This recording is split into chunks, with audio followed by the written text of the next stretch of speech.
Welcome to TikTok Shop Insiders Podcast, your source for actionable news, trends, and strategies. If you want to build a thriving brand or creator presence on TikTok Shop, this is your essential listen. Let's get started. All right, welcome to TikTok Shop Insiders Podcast, your source for the latest news and strategies for TikTok Shop. I am your host, Ivan. We have my good friend, Pat, here. What's up, man?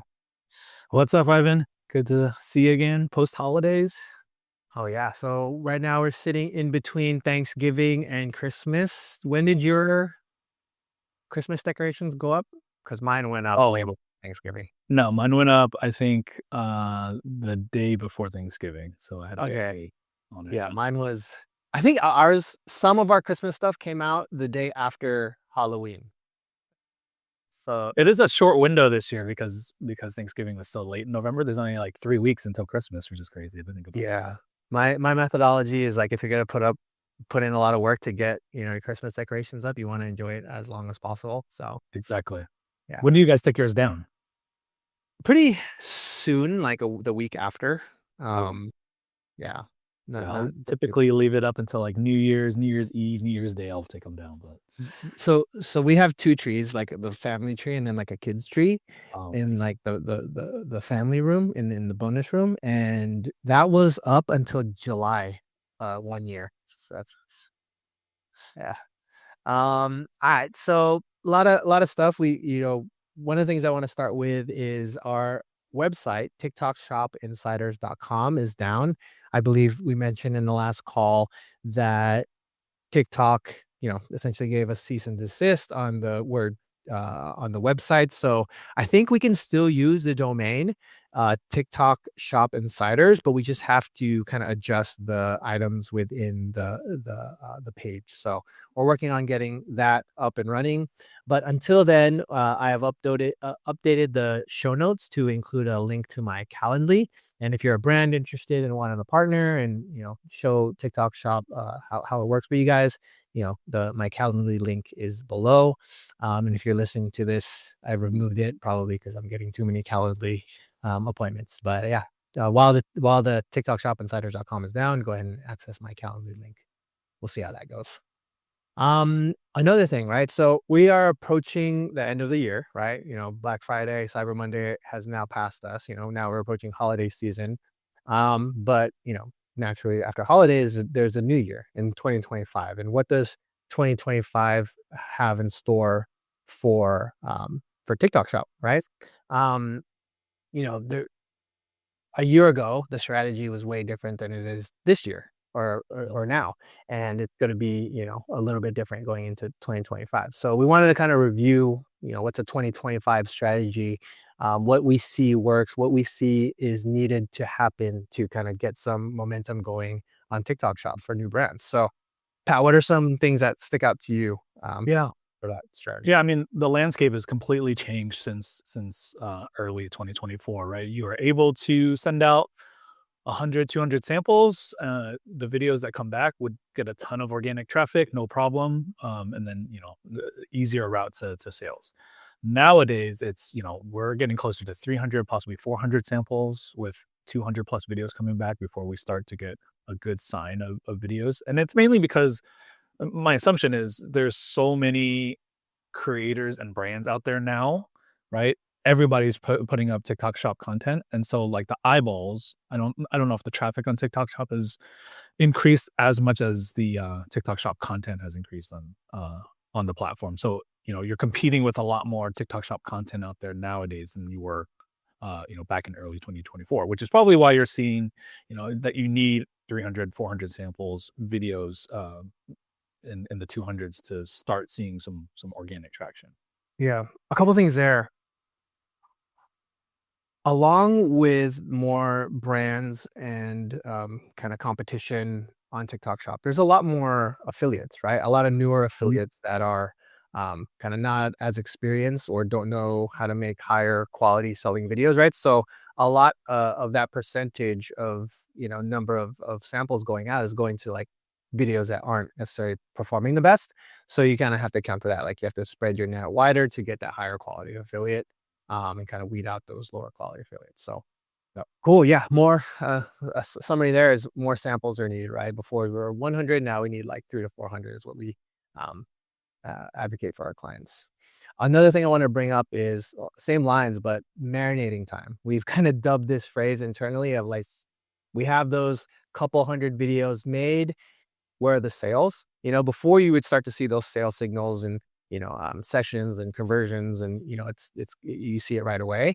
Now we're finding that there's like a month to 2 months of marinating time, quote unquote marinating time, where you have those 200 videos made and they're kind of just sitting there and there's not a lot of sales. But you know, as we're getting more and more products, as we're getting more and more affiliate videos into, let's call it the, TikTok atmosphere, TikTok now needs to take some time and figure out when to show those videos, Mhm. right? And so you get the video made, TikTok needs to kind of figure out where the connections are, right? Like what are the categories, what are the age groups, and kind of do the algorithm rhythm thing and like let it marinate to know to show that video and hopefully get viral, right? So marinating time is something that we've been kind of preaching to our clients of like, we're noticing more and more time from video post to video kind of getting viral and getting those sales.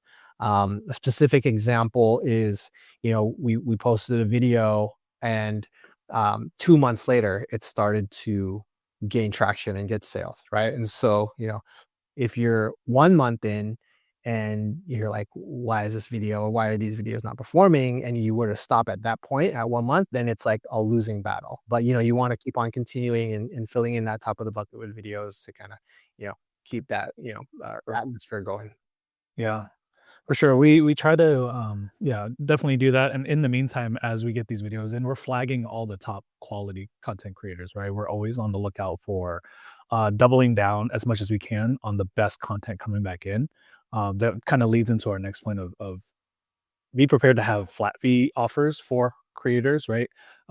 It's because the market for content creators is so competitive now. You need to find those creators that are able to create top quality content, and that's good advice to affiliates in general too, right? Like if you're an affiliate creating videos, definitely do your best to create the best quality content that you can. I know there's definitely creators out there that just want to get the free sample, throw up a quick video and throw it up there. But I think more and more brands are looking for those high quality creators that they can like lean on, right? With some sort of paid partnership or something like that on top of the regular affiliate commission. Yeah, one way we like to put this into play is, let's say we send out 400 samples. Of those 400, we take a look at the data. We take a look at the videos and see how they perform. Do they get high sessions rates? Do they get high conversion rates? Of those high performers, we'll reach out to them and say, hey, we love your video because of X, Y, and Z. Would you like to make more for a flat fee plus retainer for 20 videos, right? And then we'll kind of negotiate from there. And the thought process behind that is, you know, let's say they make 10 videos, right? We gave them flat fee for 10 videos. Um, well, now those 10 videos, we don't have to give 10 samples to 10 different affiliates to get 10 videos. We can just have one affiliate that we know is going to do a good job make 10 videos for the same kind of flat fee, right? The product cost is going to be one instead of, the 10 different people. Yeah. So it's, kind of win-win all around. You get the brands get the high quality videos, the affiliates get a flat fee. They're also incentivized with commissions, and we kind of try to maximize our relationship with these affiliates. So Yep. cool. You have you're our ads guy, and one of our next points is ads budget. What do you? Yeah. I mean, the days of just relying on organic traffic on TikTok are pretty much over. I think we've said it before in past podcasts, but you have to have some level of ad budget to support your videos now. TikTok is definitely becoming a little bit more of a pay to play type of space. I know for the campaigns we've run, especially around the holidays, CPMS have been really really high. But there's ways around it to optimize those campaigns. But definitely having an ad budget going into 2025 is super important to have success on TikTok Shop. I'll be the average listener. What type of ad budgets are you looking at, Pat? I mean, just to start, usually between, if you're considering GMV max, for example, and you have 50 pieces of content, that's generally been the guideline from TikTok ad reps that we've talked to. they want to recommend at least a $200 a day, $100 to $200 a day budget to get started, and you can scale from there depending on the performance that you get. So I would start around there and then scale or scale as needed as you see fit. Yeah. Cool. So at least 50 pieces of content, you can go lower, but 50 pieces of content is recommended. And then starting at $100 a day and then increasing or decreasing as numbers allow you to. Yep. Cool. Another piece of requirement that we're finding is lives and lives and lives. That's all we hear from our reps. That's all we hear from kind of TikTok. I don't know the exact number, but the live community or the live buying mechanism in China and Asia is like overshadows what we're doing here. And I know TikTok is pushing towards that. So having your internal team, your social team going live with content is always going to help, right? They TikTok pushes it in their algorithm, in their feed, and you're obviously more you're best to be in that position versus not having that live. So one way, not every company has a social team or resources to have a lives crew. But so what we do suggest is when you do send out your samples, half of those, or I'm sorry, a portion of those people are going to be going live with your content, right? So similarly to finding affiliates that are making videos, taking a look at that lives data and seeing what pops, right? Who's getting this? Like, did anyone get a sale? Well, let's reach out to them for a flat fee, dollars per hour plus commissions to have lives for your brand, right? So using kind of the wide net and filtering down to who's ever working to kind of make those lives for you. Yeah, that's another great tip for affiliates out there trying to make content, right? If you are good at doing lives, brands are looking for resources to do lives on their behalf. So there's definitely opportunity for affiliates out there who are great at lives, natural on camera, for you to have some sort of paid partnership with a brand to do lives on their behalf. Yeah. So I am actually use this moment to plug our new project, affiliateacademyhq.com. It's been mentioned in the past, but as we kind of talk about a lot in this podcast, the real kind of key to this whole mechanism of TikTok Shop is the affiliates, right? And how you can find affiliates, how you can get them to create great videos, how you can find amazing affiliates, not just kind of any affiliate, right? We want to find the ones that are selling pretty well. So we went on, with this podcast being, relatively successful, we started a new one, Affiliate Academy HQ, where we interview the top 1% of affiliates and get their story and strategies on what works for them. There's different styles, and if they're in down moments, how do they get out of it? But yeah, it's really just interviewing them and creating a group outside that of affiliates that can sell product, right? So affiliateacademyhq.com is where you'll find all that info. And yeah, I mean, so one of the stories I have, I interviewed this girl. She's amazing. She has had $500,000 of affiliate commissions she's a college girl, like under 22, making buku bucks, and it's just amazing. So we get her story, what works for her, making videos, her relationship with brands, etc. So yeah, just keep an eye out for Affiliate Academy HQ. And if you're a brand that wants to partner with our community, let us know, and we'll help you on that way. Something pretty cool.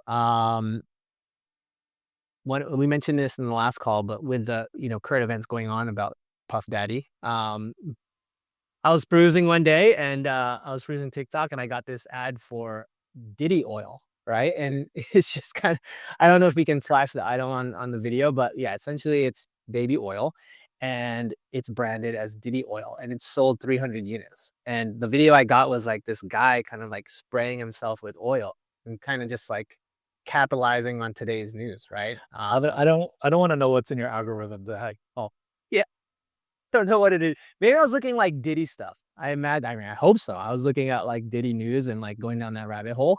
But yeah, Diddy, and then the same thing with kind of the election stuff, right? Like I noticed a huge part of TikTok Shop and what's selling is current events, right? And I do want to advise to tread lightly because I know that TikTok is, banning sellers who sell like Trump stuff, Kamala stuff, just because it's, I don't know if it's copyrighted or whatever, but it's definitely not.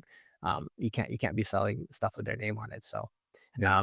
Capitalizing on current events, definitely a strategy for sellers. And they're so fast too. Like the event happens, and then within less than 24 hours, they have like merch, like the assassination attempt Yeah. on Donald Trump, right? They were like within 24 hours, there was T-shirts being printed, people doing lives of screen printing the shirts and selling it. It's Yeah. crazy how fast people move on BitGo. I know. I enjoy stuff like that. I'm like, oh man, this guy's a genius. And you see like, oh, 5,000 units sold. It's like, Jesus, I made $100,000 from, Yeah, $20 a pop. yeah. All right. So one of the items here, it's a kind of an update from TikTok helping out the sellers. It's called TikTok Shop Enhanced Seller Protection.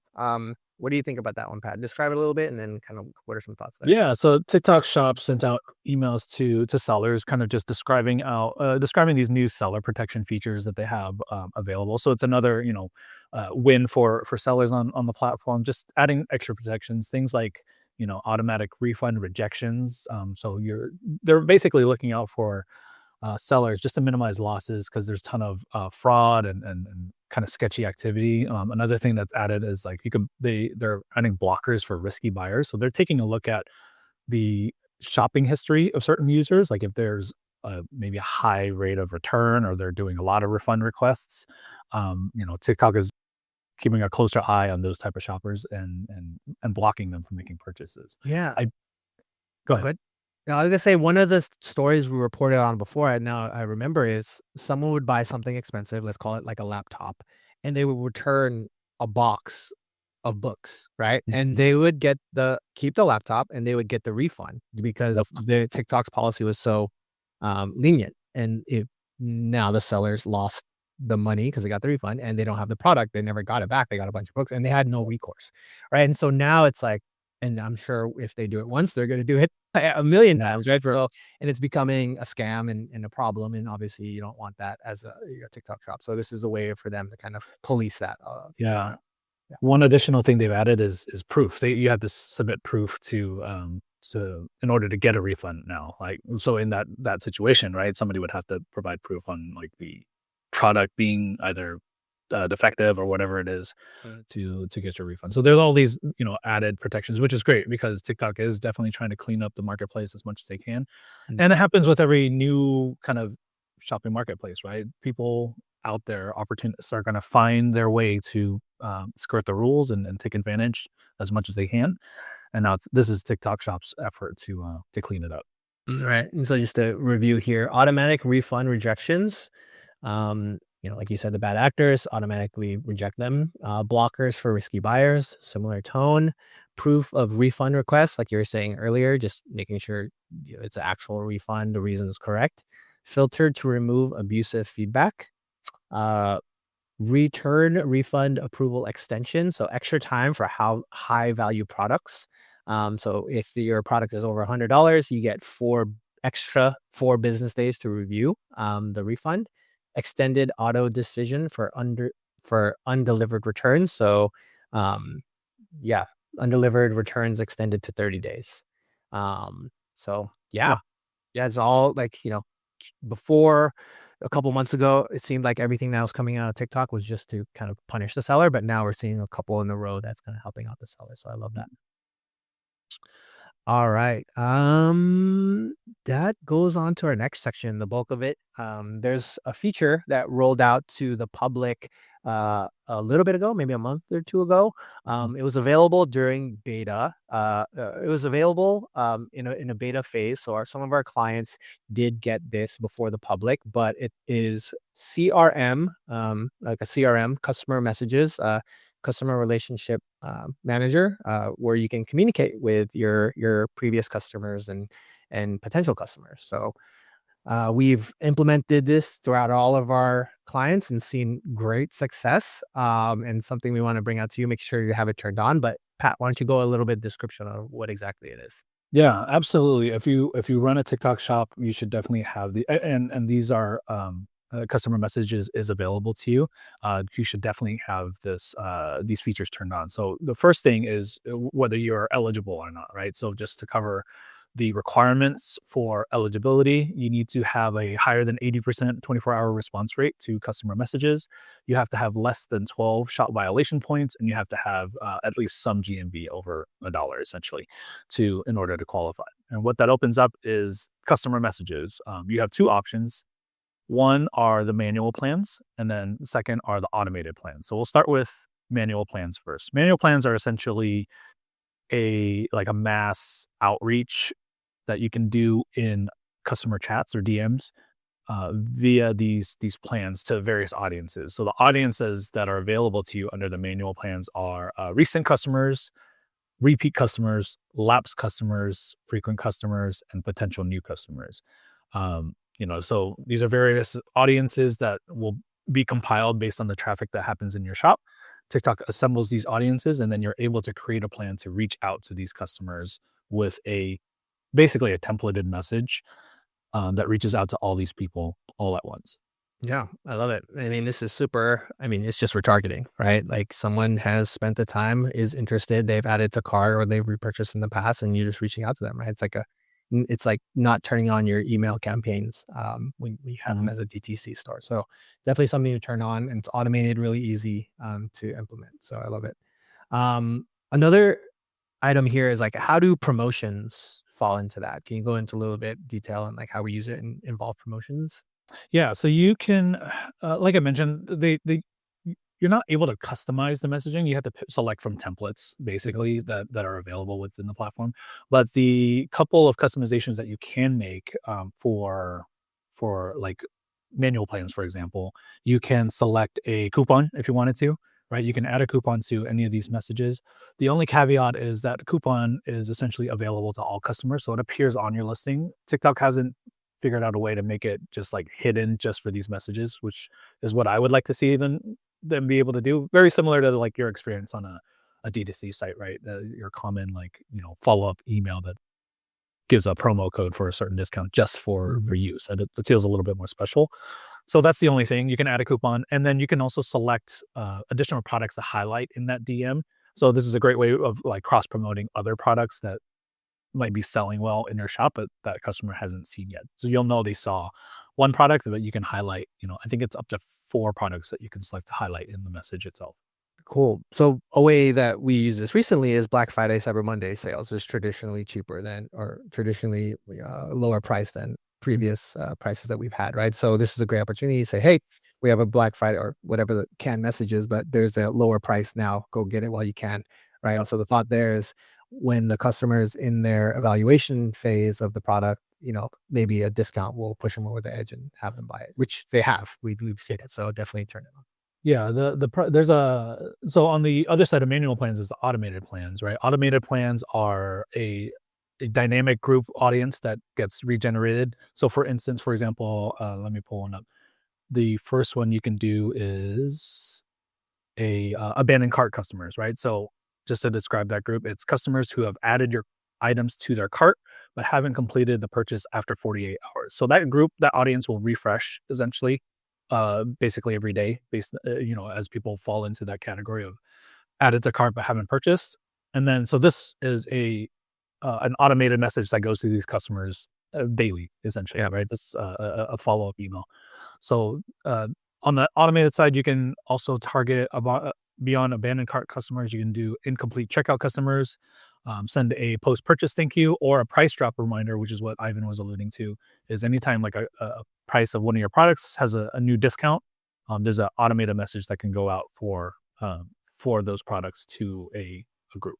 Are there any limitations, like how many messages per session or time period? I believe it depends on the account. Manual plans, you'll see a quota, a weekly quota of how many you can send per week. So for one client I'm looking at, it's they get one manual plan that they can send per week.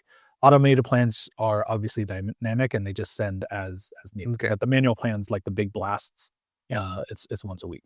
Yeah. So, I mean, with the automated plan, I don't see any reason to keep that off. Like you should always have that on, right? Abandoned cart, incomplete checkout, kind of want the same. Post purchase, of course, we want to kind of thank them, and then price drop. It's good to push them over the edge. So absolutely, yeah, absolutely, turn those on. You'll see, it recaptures some GMV. the metrics that you can see once you've set up the plan. So they provide some insights. So it'll show, how many messages were sent, how many recipients received your messages, the how many recipients of the messages opened them and read them. What I've been finding is this is kind of like the old email marketing days, right? You were seeing like 35% read rates on these messages. So very high engagement on these messages because they get sent through their DM. So people notice them in their notifications on the app. And then from there, you'll also see how many conversions and how much GMV that message has generated. Right. And so once again, this is the CRM, customer messages. And then how do you access this? Yep. So so you go into Seller Center, you go into the marketing tab, and you'll see a section called customers. You click on that, and then there will be 2 tabs where you can set up your manual plan or your automatic plan. Love it. Okay, cool. So awesome. Yeah. So turn on those customer section for your seller center. Yeah, Love it. easy. Thank you for that. Yeah, great. Okay, well, yeah, that wraps it up for today's episode. I wanted to remind everyone again, check out our new podcast, Affiliate Academy HQ. You can find it on all your places where you download podcasts, and join that community, and hopefully you kind of want to build and cultivate a lot of affiliates in that one. So keep an eye out for that. And leave a review. Always like to ask you guys to leave a review if you found any pieces of information helpful or have in the past. Definitely, we love that. And that concludes it for today. Anything else, Pat? No, I'm just gonna go and stare at my Christmas decorations that we all set up, and hopefully I don't have to set up more. Yeah. Did you catch my 20-foot Santa that I put in front of the house? I haven't. No, I haven't seen it. You gotta go. But only that's huge. Yeah, it's like taller than the first floor. It's an inflatable Santa. The kids love it. I don't got anything like that. All right. Well, that concludes it. We'll catch you guys next time. Thanks. All right, see ya. Later.